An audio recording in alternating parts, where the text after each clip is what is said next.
Let's start with something most people never connect. Childhood trauma doesn't just hurt your feelings, it rewires your entire reward system. Number 8, the candy that never existed. Imagine being a kid who reaches for comfort, but every time you get close, it disappears. Maybe someone laughed, maybe someone shouted, maybe someone said you didn't deserve anything good. Your nervous system learned one rule: don't trust pleasure. Fast forward into adulthood, and suddenly relief becomes something you must chase. Through substances, dopamine hits, compulsions, anything that quiets your mind for a moment. Your brain isn't weak. It's running on survival programming that taught it joy is dangerous and unpredictable. Addiction becomes the fake candy. Not sweet, not healthy, but familiar. Number 7, raised on cortisol. If you grew up around yelling, unpredictability, or walking on emotional eggshells, your brain marinated in stress chemicals. Your amygdala, the fear center, became overactive, acting like danger is always around the corner. So when you finally find something that lowers the noise, gaming, weed, alcohol, endless scrolling, your brain clings to it. Addiction isn't about chasing a high, it's about finally feeling normal, even for a minute.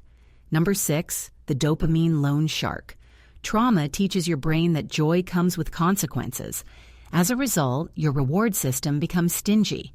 Instead of steady, healthy dopamine, you get droughts, and then floods. Substances don't create dopamine, they borrow it from your future. After the rush comes the crash, and your brain, now starving, pushes you back for more. It's not indulgence, it's chemistry shaped by chaos. Number 5, emotional neglect, the quiet ghost.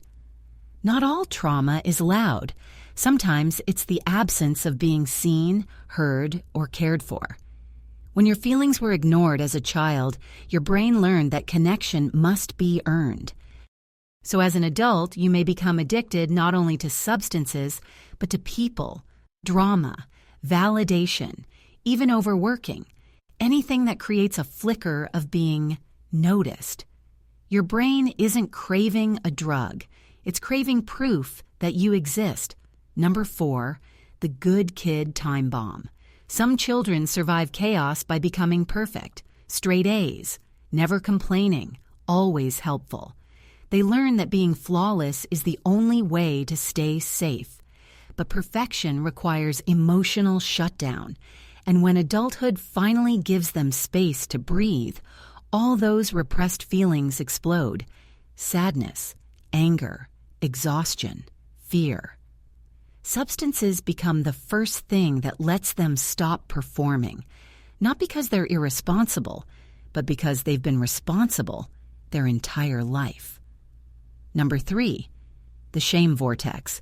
Trauma teaches children to blame themselves for everything. Shame becomes a permanent background noise. You're the problem. You're not enough.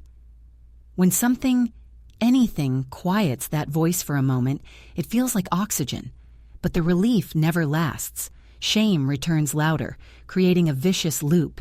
Shame, escape, guilt, more shame, repeat. Addiction isn't the root.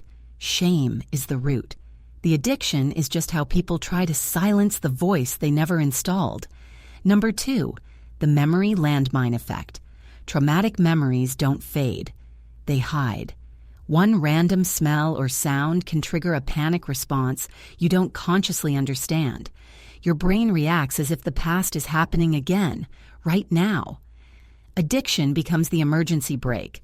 Numb the trigger, drown the noise, shut the memory back down. But nothing gets resolved. It's like taping over a fire alarm while the fire is still burning. Number 1, the healing rebellion. Here's the twist. Healing is the most rebellious act someone with trauma can commit because it contradicts everything their past taught them. Trauma says, don't trust. Healing says, try anyway. Trauma says, stay numb. Healing says, feel it. Addiction isn't about failure. It's about a survival strategy that went too far. Recovery isn't becoming a different person. It's remembering who you were before the world convinced you to hide.